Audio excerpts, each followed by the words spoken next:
Triple Shot Mindset.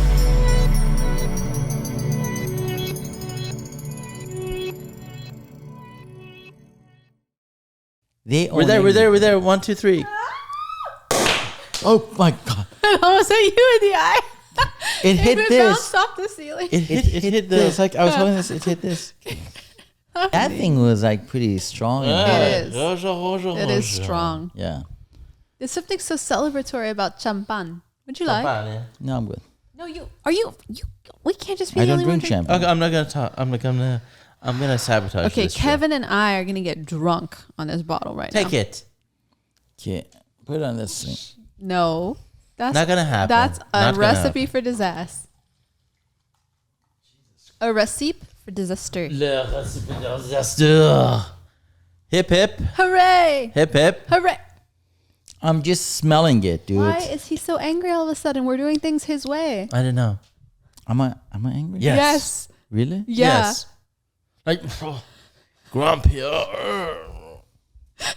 Well, both of you woke up from the wrong side of the bed. Oh, why don't you wear that on your hair? And be like ass. Because you think your hair is gonna be all messy. I For your little girlfriend.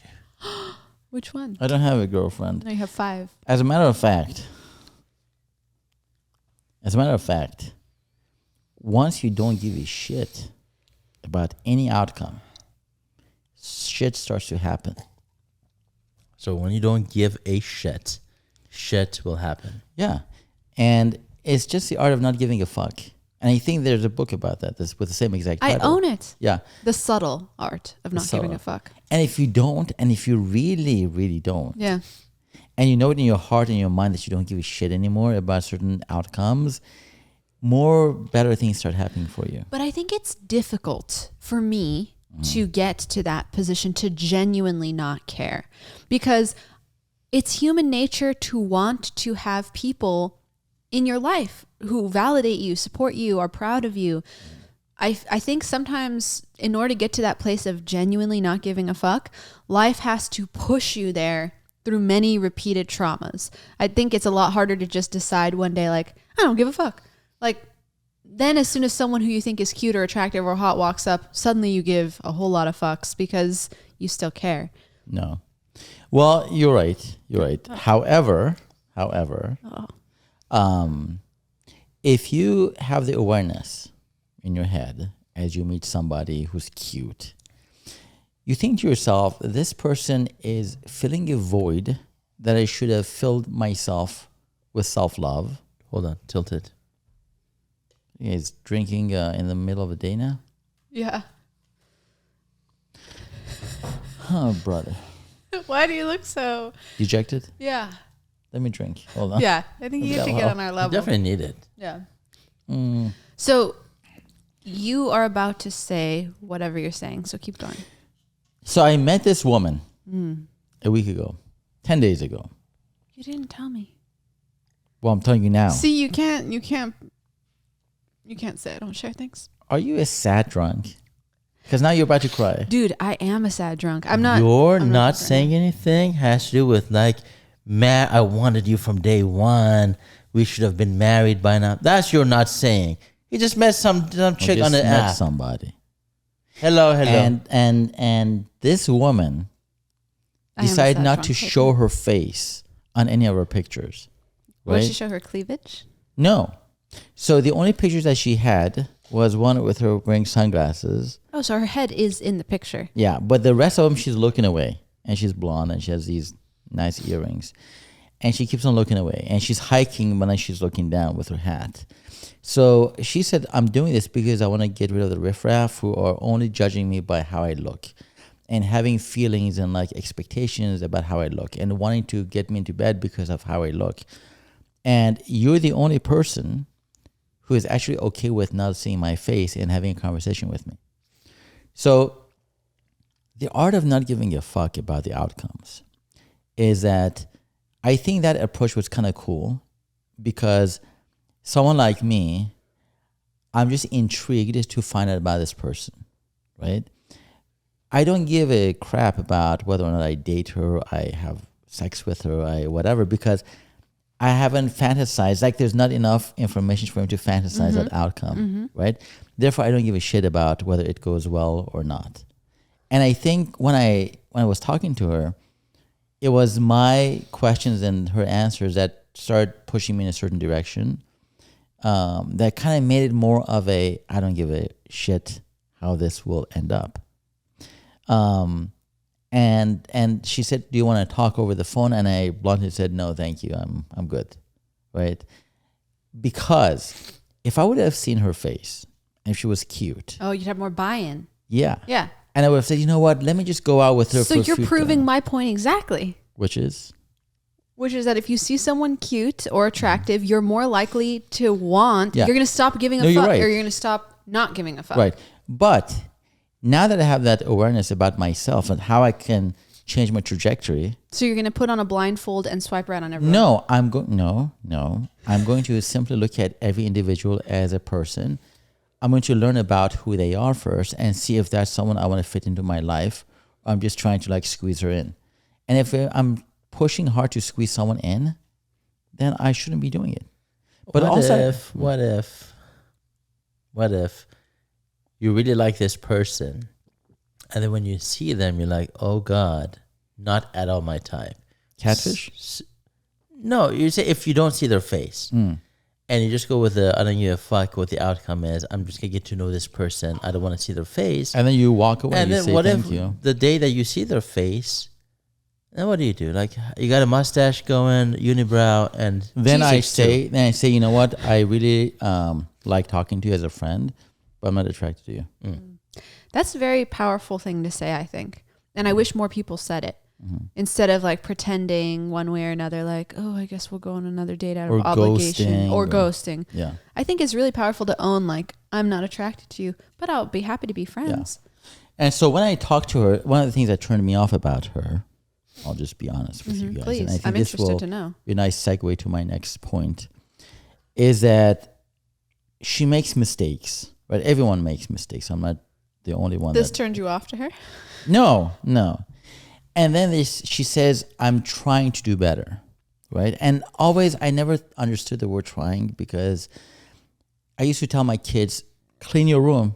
Dad, we're trying. I'm like, you really are not. You're just sitting there like playing Lego still. How are you trying? Or like, honey, to my ex-wife, don't burn the roast this time. She's like, I'm trying. No, you're not, because if you were trying, you would look at the roast every 3 minutes to make sure it's not burning. So when she says, I'm trying, it kind of like, it tells me you're not doing it. You get to a point, you make some progress, and then you fall back into the same. Depends what trying to accomplish. Is it trying to be a better person, trying to be stronger, or trying to like win the lottery? I mean, No, we were talking about specifically, she said, I want to be a better judge of character before I go out with guys. And she's like, I'm trying to understand guys, but okay, to her point, that trying, it involves other human beings. So it's two people that have to be on the same wavelength for it to happen. If you say, I'm trying to be a better mom, I would understand. well, she said before But she trying to understand men, that's normal. right, but before she started hiding her face behind the sunglasses and the cap, she said, you know, I'm the type of girl who goes out, someone buys me a dinner, and I sleep with them. Oh, snap. So when someone says that, Yeah. That's why you don't give a fuck. like, what that's why kind she's of a hiding her face. trying is that? Like, are you really trying? Like, at which point do you get the Red Lobster, $19.95 plus $2 extra for a salad? It's extra now. Is it? Yeah. All right, Like 29. 28, 29. You go have a Red Lobster 29, and the guy says, well, I bought you dinner. Why don't you have my way with you? You're like, okay. That's not trying. Trying is like, no, I'm not going to go out with you ever again because it's not what I'm after. So to me, trying is just like a weak way of saying I want to strive for something better. Yeah. But It's a cop out yeah. in a way, So at least in this instance. so here's a line, in my opinion. There's a line here, right? And you want to do better than this line. Like, this is your status This is quo. your baseline, your Yeah. current, your Yeah. So some people say, well, I'm trying. but this happened and I came down again. I tried, but now I went back to my old habits again. I went back to my old patterns again. You're not making any progress. All you're doing is coming up to where you're supposed to be and then failing again, coming up and failing. And a lot of people don't want to break through that barrier because they don't know what's going to entail and how is it going to go. So for me, it's like when someone tells me, I'm trying. Yeah. Dude, just try, break through from it, and don't go back to your stupid habits again. Yoda said, do or do not. There is no try. Thank you. My daughter got me a mug 2 years ago. It says Yoda, best dad. Oh. Okay, I have a theory about this thing that you're talking about. This morning I put on my Insta. Now there was a time when all I did was, if you can believe this, I'm sure you can, put motivational quotes on my Instagram. Like it was nothing but motivational quotes and then quotes that I made up. And I was like, y'all need to bow down because Amanda knows. And I didn't lose any friends. God bless them. But they were like very patient with me. But as I've progressed past that stage, I look back on it with some mortification. Because I think now I see oh my gosh, I have to tell you how it went staying with a life coach for 2 days in Connecticut on my trip. Yeah, there's a lot to talk about. But we'll circle back to that. Anyway, what I'm trying to say is today I put a motivational thing on my story. Which was what? Not motivational, but like an insight that I'd had, which you saw and responded to and reacted to. But now I don't remember. Yeah, that's totally fine. It was, I think, tastefully done. They can add a lot to an Instagram page. Not the way I used to do it, though. With 80 stickers on it? It was just like an everyday thing. I was like, this is the wisdom of the day. Bam, bam, bam. So today I woke up and I felt like I had awakened into a different dimension. Like my body felt different. My thoughts were on a totally different track. Everything was different and yet the same, but not quite exactly the same. It's like I'd gone to a slightly parallel dimension. And I thought about my week and the things I've done recently, and I realized I've been making a lot of different decisions than I normally do. Starting with traveling, not something I normally do. Yeah. But I've also changed my routine since I got back, changed my meditation style slightly. I went surfing on Wednesday for the first time. So just making new decisions. And I thought, what if it's true that when you make a new decision, you hop into a different dimension, like a slightly parallel dimension, because now you've changed your energy. You've changed the way you're showing up emotionally, mentally. Even your body starts to change when you choose to eat different things, drink different things, think different things. It's like biochemical.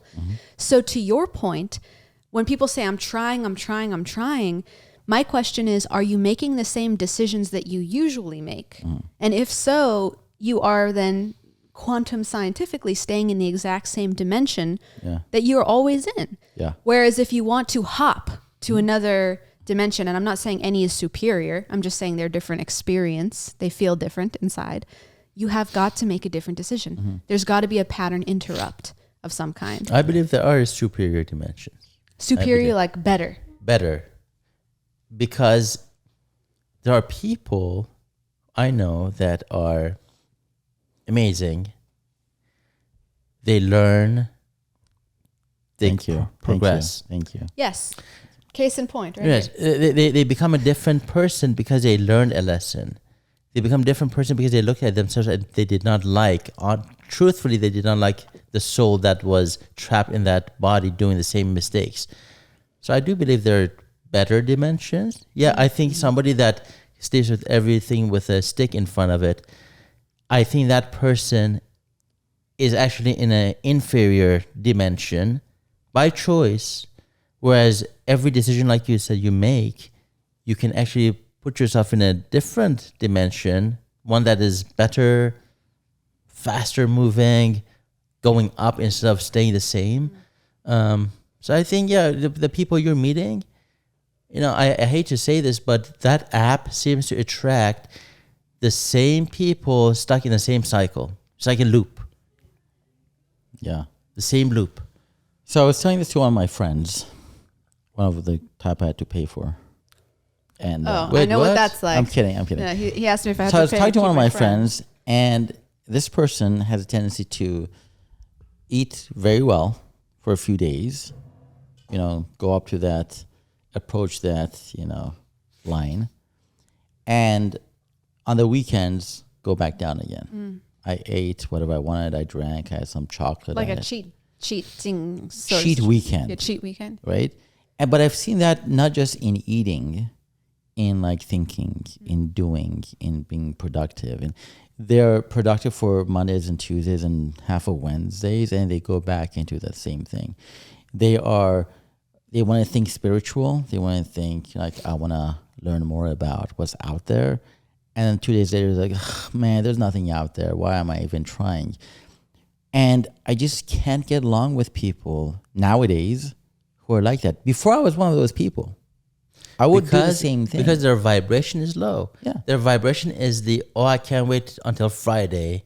I don't celebrate Fridays. I enjoy it because she is here. We talk. We do this for a little bit, but it's not like, it's the end of the week. Thank God.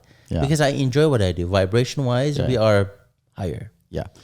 So what you said on your thing, I think it's very true, because there was there was a cut in my pursuit of this friendship with this woman. Yeah.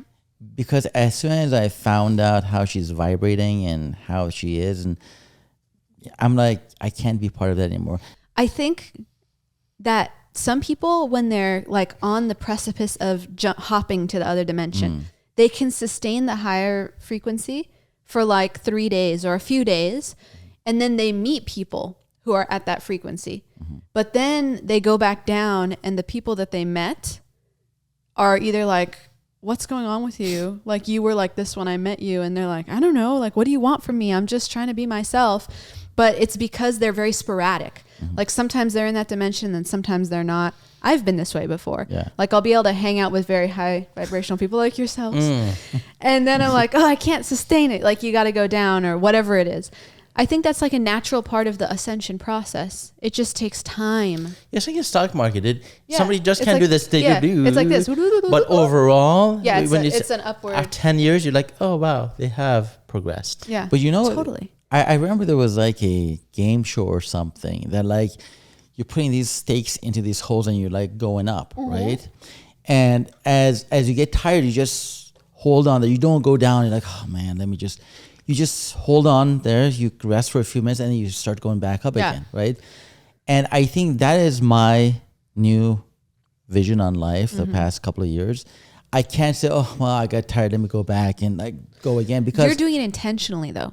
You that's what know I'm that saying. you're You gotta- climbing. That's why you got to say, I got to be intentional with everything I do. You They got to don't have even know. awareness. They don't even know that they're climbing. Being intentional takes work.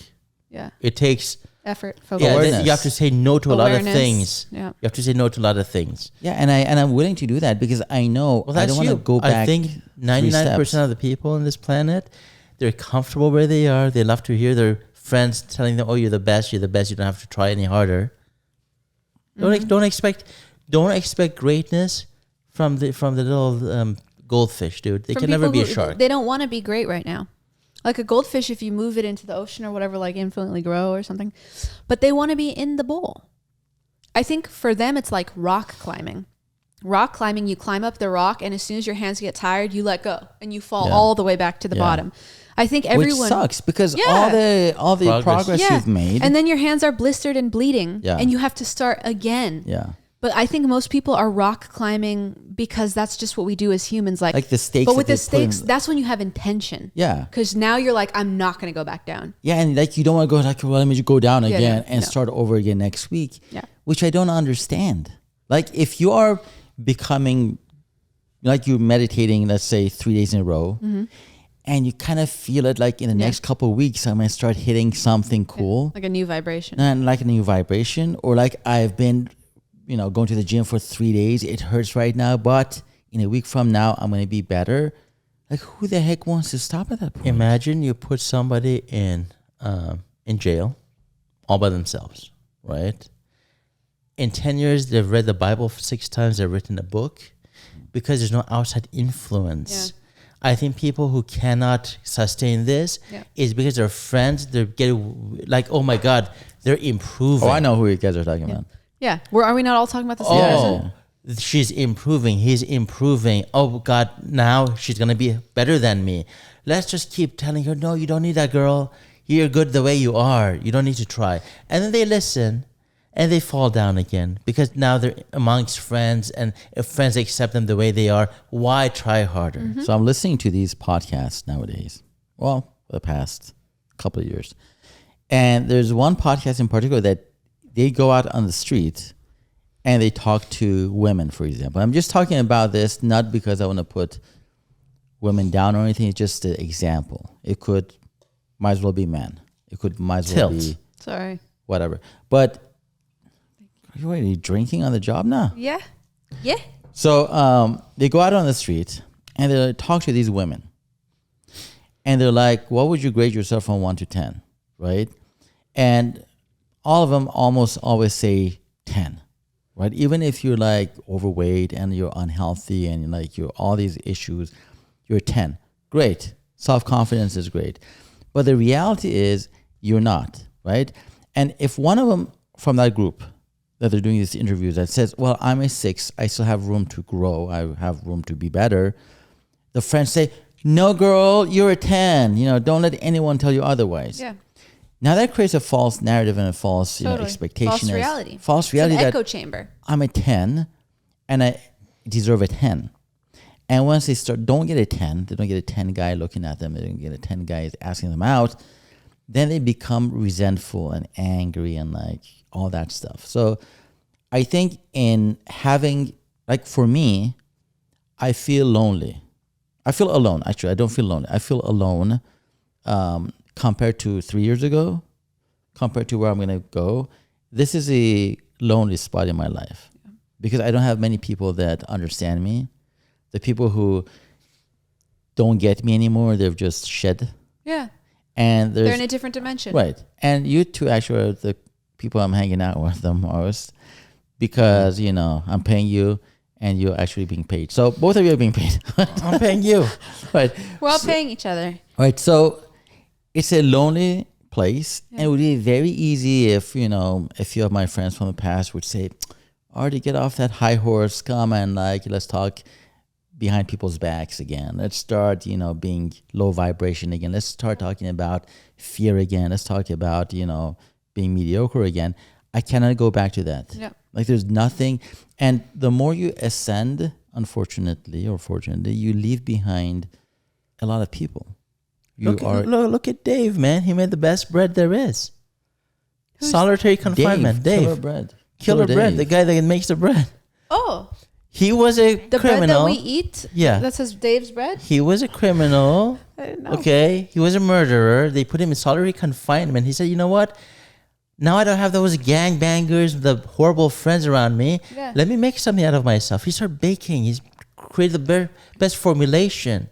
This is what I was thinking about when I was in the car on the way here today, which is my new, we'll talk about that later. Copyright, trademark. Yeah, we don't have patented. to talk about what it is, but I was thinking to myself, when you have a great idea or a genius moment, I think the impulse is, and I think everyone has these moments. I know I certainly have, and I'm nothing special. I'm just an average of all the people.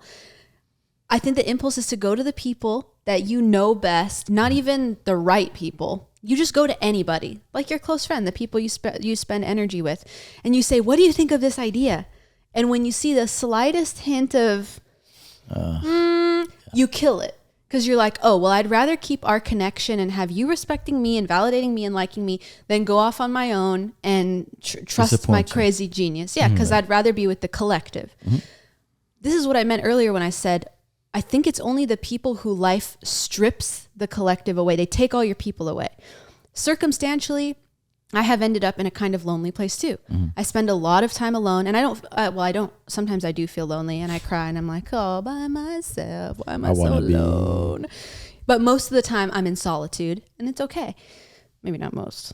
I got to talk to a therapist. But all this to say, sometimes thank you. Sometimes life strips all of your people away. Even though you love them and they love you, it's like there's kind of a canyon between you. And then when you have the genius idea, you're more likely to act on it or do something with it because you don't have... There's no naysayers. Yeah, there's no naysayers. Yeah. And that's what solitary confinement is. Yeah. Like I didn't know that about David's bread, by the way. Yes. But for people with these strong social groups... Where did he get all those nuts and grains from? He worked in the kitchen, dude. Oh, okay. That was his day job. Go in the kitchen of the prison and make something. So when he went to solitary, that was in his mind. Yeah, he's like, you know what? I'm going to do something with my life. I'm going to be better. I don't know. No more, hey, bro, let's go gangbang, shoot that house up. Now it's, you know what? Fuck that noise. I am better than that. Yeah, so when I talk to... And let me quick point before you continue with your genius. When I was talking about Dave, it reminds me of you in that you did not, your dark moment, despite me saying, hey, let's go do this, let's go do that, I'll take you to a titty bar. You said no. You said no because you wanted to be in that solitary confinement to sort things out and set your own personal goal where I want to go, the trajectory. I don't want to be here with all the regulars and just be another, lost soul. Yeah.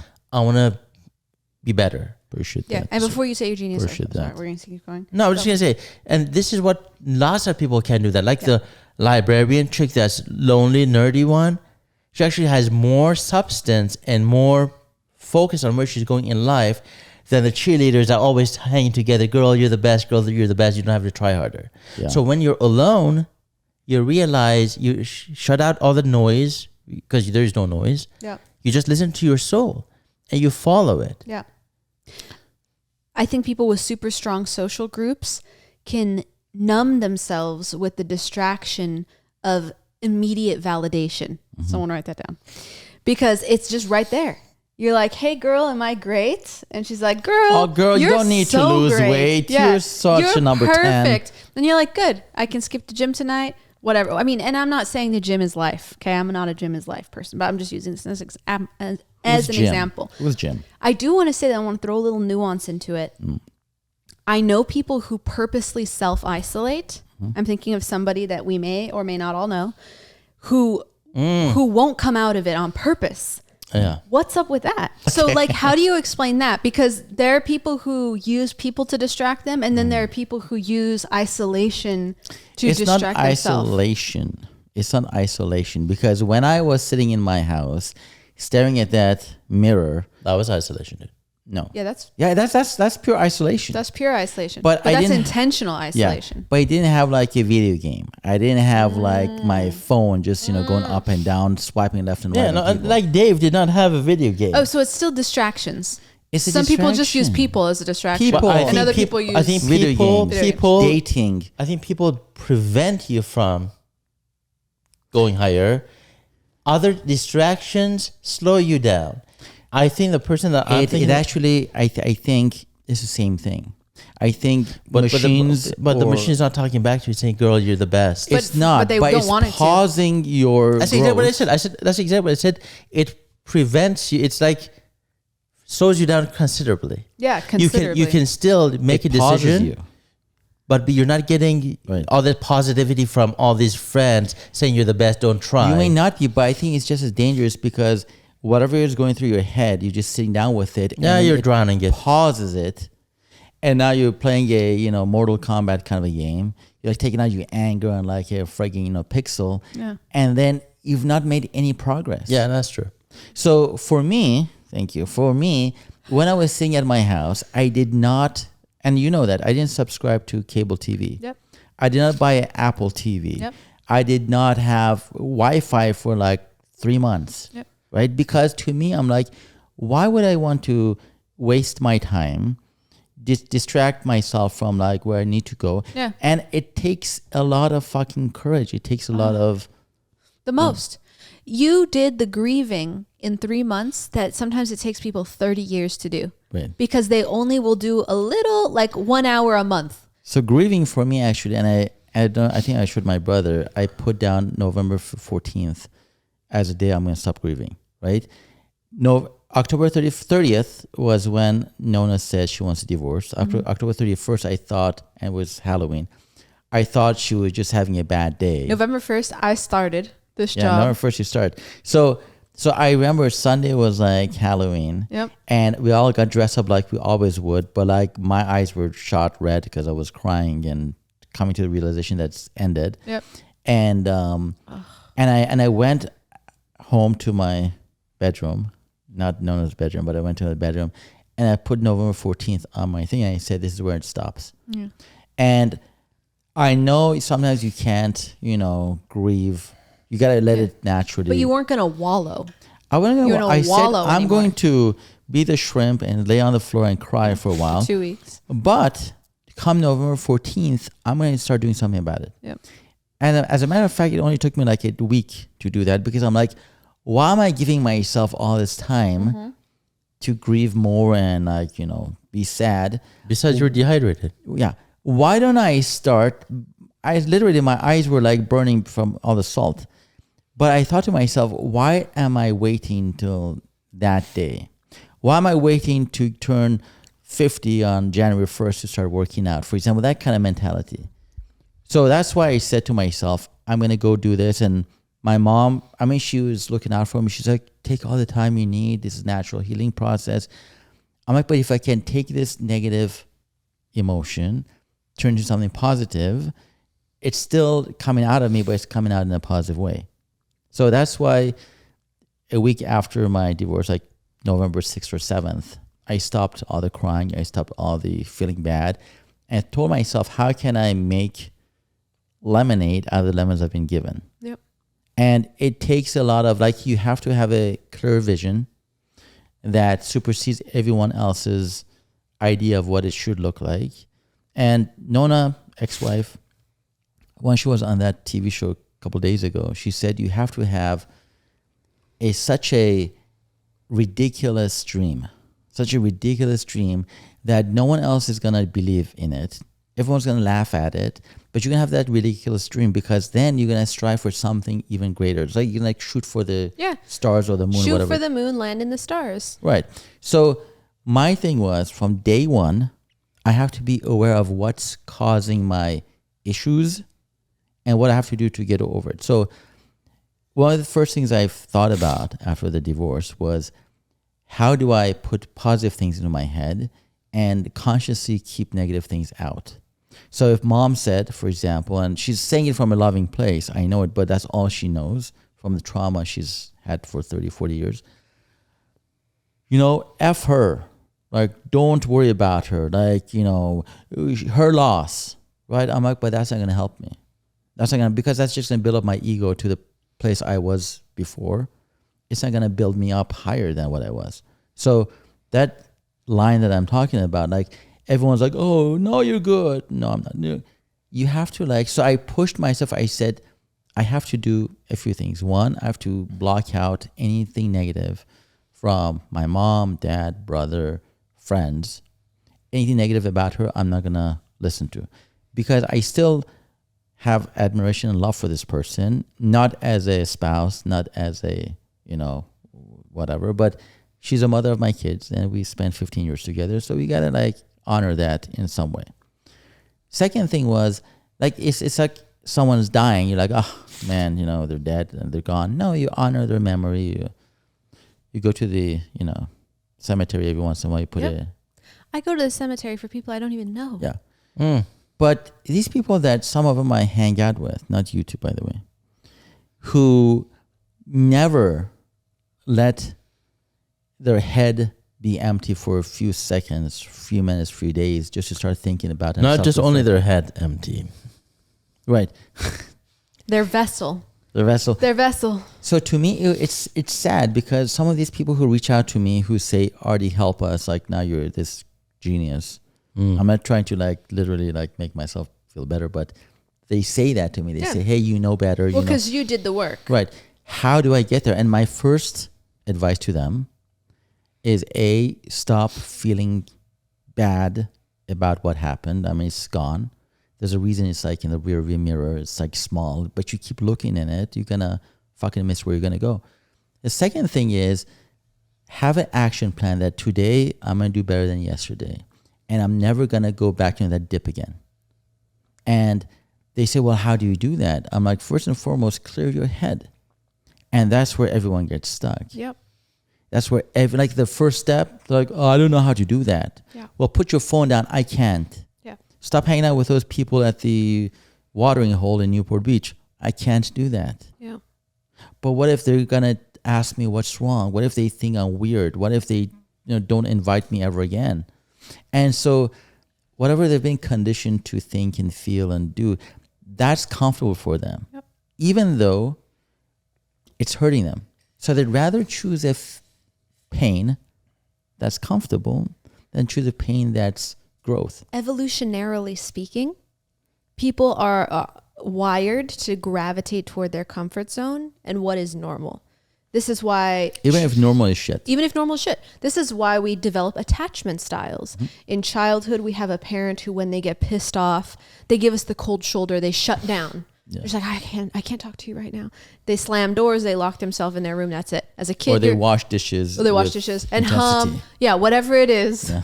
Whatever it is, we then develop this. Okay, if I piss this person off, it's going to be like that. It's an attachment style. But then we gravitate toward partners and friends in our lives who exhibit that exact same type of behavior because we know how to deal with it. Yeah. And also, neurally speaking, we have wired ourselves. Mm-hmm. Our environment has wired us to fit into that puzzle piece. Like, oh, look, this is a person who's been dealing with volatilely emotional people. Let's put them in the puzzle right next to all the volatilely emotional people because that's what they're used to. Like, so it's natural.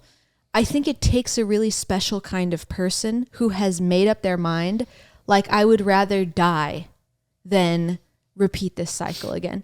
But who gets to that point unless they've hit rock bottom? I made a beautiful poster. It's not up for sale yet.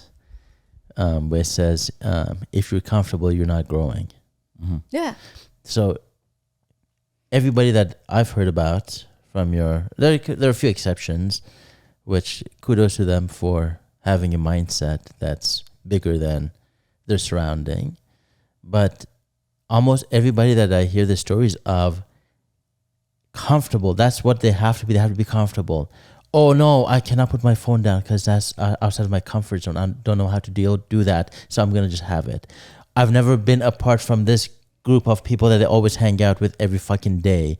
It feels uncomfortable to say no thanks today. So they're never going to grow. They're going to be stuck there, vibrationally low. I think in some ways they're pleasing others than pleasing themselves. But they also self-sabotage good things that come their 100%. way. They self-sabotage a new person coming into their life who's willing to give them something that they've never had. Of course. Because they don't know how to receive different, that. You are better. It's not comfortable.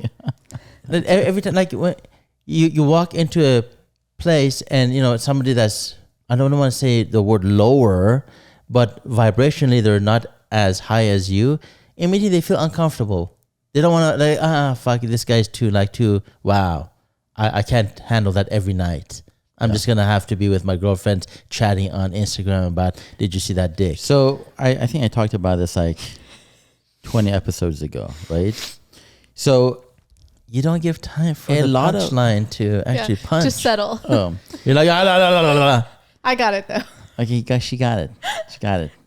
Our viewers got it. Brad got it. I think a good half a millisecond is sufficient. Yeah, I think a good comedian, right?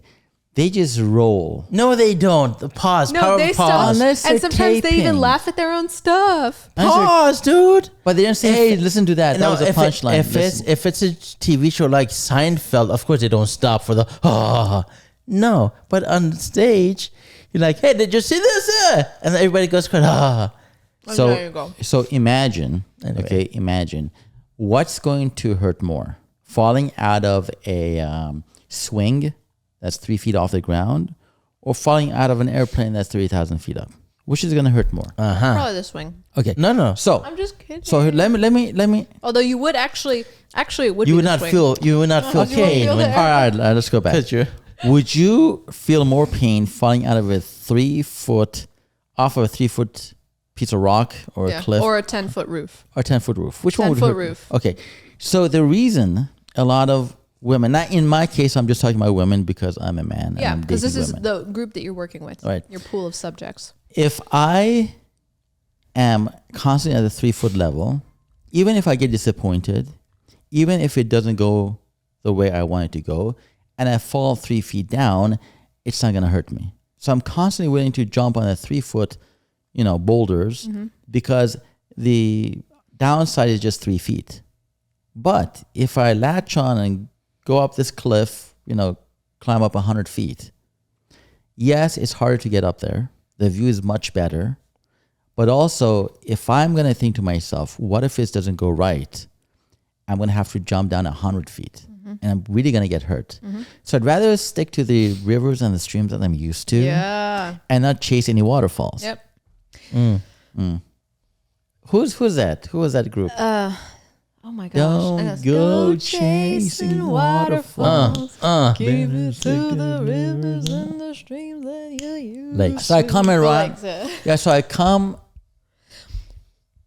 around a lot of these women who initially they say, this is great. I can see myself do this. But the second they start thinking about what if it doesn't go right? Yeah. What if it ends up just like my last relationship? They'd rather just have a 3-foot fall with an average man over and over again than have a 100-foot fall like one time, but enjoy the view while they're up there. Correct. There is I think they get into your dimension by going out of their comfort zone to go on the date. And then they're like in that energy, but your energy is very much like a pattern interrupt. Even in this office, you're always thinking of the new, most innovative thing. You're always changing it up. You're always making a flip decision. Like, it's a sort of genius for sure. I think that's a very disturbing energy for people who are looking for the placid, it's very disturbing, comforting, normal, and you're not normal. No. And no. Even though I know you deserve to be with somebody as high, in order to get to know somebody, really know somebody, to see if they're actually there or not. Because in the beginning, I don't think everybody shows up like you. Okay? So unfortunately, in some cases, just for a little bit, you have to force yourself just a little bit, like zip it. That's all. Not become one of them, not become low vibration. Just not say anything and hear them. I think once people get comfortable, they will show their true self, who they are. So I don't want to go into a date. But to purposely. To her point, when you walk into a place with this energy, I would say 99 out of 100 people, they find it. They find they find too much. Yeah, they can never like step up that much so quickly to go and disappoint me in the process. I understand. However, and I'm not saying it's your job to find people so you throw the bait and then later. I'm just saying, in my opinion, when you meet these people, first and second date, don't turn it up 100. So I don't talk about Jim Rome and Tony Robbins. The first, hi, could we get the escargot? And by the way, have you heard the latest, quote? I don't go in it like that. As a matter of fact, the dates I go on, that we go maybe 2, 3, 4, 5 dates and then it fizzles, is that I know in the first time you see someone, you put up your best foot forward, right? I put it up, they put it up, and we're there, right? Second one, it turns out I wasn't putting up my best foot. This is how I am. Yeah, maybe clothes-wise, hair-wise, yes, I maintain that. Third one, they're like, wait a minute, this guy is still high up here. I want to start talking shit about my best friend at work and how fucked up my manager is for da-da-da. And because then they see that gap can become bigger real quick, then they jump off. Now, there are some who want to maintain, but then they think to themselves, what if this guy one day decides to, in his brilliance, go after some other brilliant person, or gets bored with this, or decides to change courses? How much am I going to fall, and how hurt am I going to get? And do I want to repeat that because I had that with my ex-husband for now 5 years prior to this, do I want to get vulnerable again with someone who is vibrating at a higher level? Yes, I like it. Yes, it matches my frequency. But the second he changes his mind, the second he finds someone new, the second he gets bored, what if I'm like holding the pot of shit in my hand? They're not ready to take the leap. No. And that's where you need to find a librarian type. Yeah. I don't think so. I no longer give a shit. That's how we started this, and that's how we're gonna end it. Yeah. The subtle art of not giving a fuck. The not giving a fuck, it literally came to play when I was talking to that girl that wasn't showing her face, right? That kind of perpetuated, like, I'm like, wow, this is a great way to meet people. You don't see their face. You talk to them. You learn about how their previous relationships ended, how their divorce ended, how they're treating their kids, how they're treating their work, what kind of outlook they have on life, without having any expectations or fantasies build up in your head about this person's looks and body and how you can, have sex with them. That should be an app. Potato sack on the head. Yeah. Yeah. The same thing okay, so you were talking about in Europe, you were watching a TV show, Naked Attraction. Naked Attraction. Where you start out with them being totally naked. Okay, so for example, they say, Amanda, today you're going to choose from, suppose Amanda is bisexual. So you're going to get to choose from 3 men and 3 women. It starts off with their feet, and they're all behind screens with different colors. So you only see their feet first. Yeah, so red, orange, yellow. What if you have a foot fetish? Then that's kind Even of better. That's kind of part of it, honestly. Like depending on what you're most interested in physically, you get to hone in on that. So it raises up to their waistline for round number 1. So the screen raises up a little The bit. screen raises up. They're in a profiled, narrow box, and it raises up to their hips, and you can see their genitals and their legs. Okay. The chooser then has to eliminate one person based on that alone. Then Based on genitals. based on the genitals. Then you raise it up to their shoulders, and the chooser has to eliminate based off of that. Boobs and stuff. Then there are 3 people left, or I think they have to eliminate 2 people. Then they raise it up to their face. They eliminate one based on that. When there are only 2 people left, the chooser then has to go get naked and come back so that they're all on even playing ground. And it goes up to their face and they see the whole them. Picture, yeah. And then they get to ask them a question so they can hear their voice. And then they have to choose between that. That's funny. And they go, it's very interesting. Yeah. So I think not having that thing in your head, like for men, it's easy to start fantasizing about this woman, how you're going to sleep with her, what you're going to do with her, especially for men. I think for women it's true too. Like you see some guy who's, having a yacht and like he has a good looking, whatever. So the moment I stopped giving a fuck was during this conversation with this woman, and every other relationship or any other fishing lines I had in the water, hoping for certain things, I stopped giving a shit about that. And the moment you stop giving a shit about that, and I stopped giving a shit about a lot of people in my past that I liked to some extent, obviously they start surfacing. Of course. And you're like, it's such a cool exercise to do within a week of you taking that energy away, putting it on yourself, putting it somewhere else. They sense the energy being pulled away. They reach out all of a sudden. They start calling you. They start texting you. They're like, oh, by the way, how about we do lunch next Tuesday? People can sense your level of attachment. And for a lot of people, a strong level of attachment doesn't feel safe. Yeah. Especially for avoidant types. If they sense there's a strong level of attachment, they don't feel safe. Yeah. So they're like, bye-bye. Then as soon as they feel the detachment, they feel safe. Yeah. So they're like, I can come back. Yeah. It's very weird. weird, yeah. It's very weird. And you shouldn't try to manipulate it, I feel. Oh no. But I have in the past, like tried to, and it's fun. It's like alchemy, but it's not healthy. I think the healthy thing to do is just focus on yourself, your own growth, your own evolution, and then the right people are going to be magnetized into you. Yeah, when you start looking for it, you can't find it. Yeah. When you stop looking, it comes to you. Yeah. Matthew McConaughey was saying the same thing. Have you seen that little clip on Insta? No. I'm not sure. So he said, I'm not going to do his accent because I really Please can't. Please try.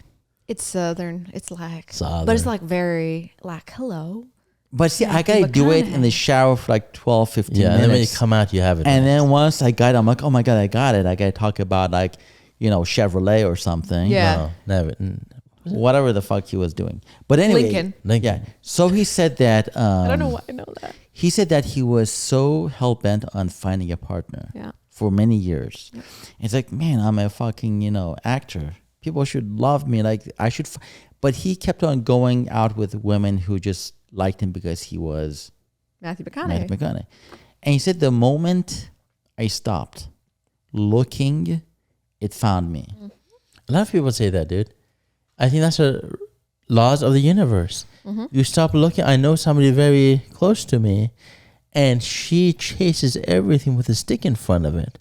And she cannot, everybody runs away. I told her one time, please try, follow my lead. Don't return the phone call. Don't return the text. Don't say, I got home, okay, I'm safe. Don't mention, what I'm doing. Just be very mysterious. And then she told me like 2 weeks later, oh my God, you're such a fucking genius. I have Runs to in be family. I have to be that way, not act it, but I have to act it first before I become that way. So you have to practice it. Yes, it's mean to kind of like manipulate somebody like that, but you got to do it a few times and it becomes part of your fabric of who you are. And you realize I'm important. Whoever wants this, come get it, bitches. I do this meditation every day called the breath of life. And it goes through 4 mantras. I do it 2 times a day minimum. And the mantras are, I love myself, I trust myself, I honor myself, and the big kahuna, I value myself. And as you start getting into this headspace, you realize your only job in this world is to look out for number 1, being you. In a respectful, loving fashion. If you set yourself up in this way, others will follow suit. They will reflect that. If you find that you are attracting people who want to dump you, or they're not interested, or they're like running away, then it's time to reevaluate and say, where am I not showing that I value myself? I honor myself, I trust myself, and I love myself? Because people are just looking at your example when it comes to how to treat you. So in an instance like this, you're teaching her to learn the habits of a person who values themselves. And I think you do need to practice that when you don't have it down initially, until you get it. You know what? That rule applies to anything in life, not just relationships. No, I understand. Every time we worry about business and we try to push it so that people are interested, nothing happens. When we don't give a fuck, email, phone call. I know who I am. Because the universe says, oh, this fucker is so confident. Yeah. But also, if you're hoping and dreaming and wishing for something to happen, then you're coming from a place of lack. Yeah, that's why you have to change it internally. You can't just. I used to be all about that fake it till you make it stuff. I actually don't believe it anymore. No, I think you have to change yourself on a deep level, change the way you think, and then it will unfold. Because I know too many people playing the game, and then the closer you get, the more you realize it's all smoke and mirrors. You hate yourself. Yeah. And I hate myself too, and that's why we're talking right now. But eventually when you change your headspace, you start meeting with people like, oh, you respect yourself, and I respect myself. And now we're playing a different game. But how do you change your headspace? Meditation. Look, not everybody is as the way you two are wired. You're right. Like for those people who don't even like believe anything up you're here, so right. You have to fake it. You force yourself to do it until it becomes a habit. Yes. But you also find your thing as an individual. Yeah. For some people, it's golf. That's like their religion. For some people, it is travel. You have to find the thing that lights you up and that makes you happy to be alive and gives you the energy to practice the habits. Yeah. Because other people, I'm going to go right back to someone we mentioned before. Other people who are sitting in their room, self-isolating and not knowing what to do. I can say meditate all day long. If that's not their thing and they don't vibe with it, they're never going to touch it. But I don't know, does Jeff Bezos, and I'm just pulling him out of my ass, does he meditate? I don't know, but he's obviously found something that works for him. Does Donald Trump meditate? I don't know, but he's obviously found something that works for him. These people that you mentioned, they only give a fuck about themselves and their dreams. Yes. And they'll do anything it takes to get there. Yeah. Whether they're tired, cold, hungry, they'll just keep going. But that they've found what motivates them. Right. They've found what inspires them. I don't think it's a one-size-fits-all solution. It's like, okay, you as an individual, maybe meditation makes you want to cut your own head off. Fine. Find the thing that does it for you and then do it. Yeah, whatever lights up your fire. Yeah. Triple Shot Mindset.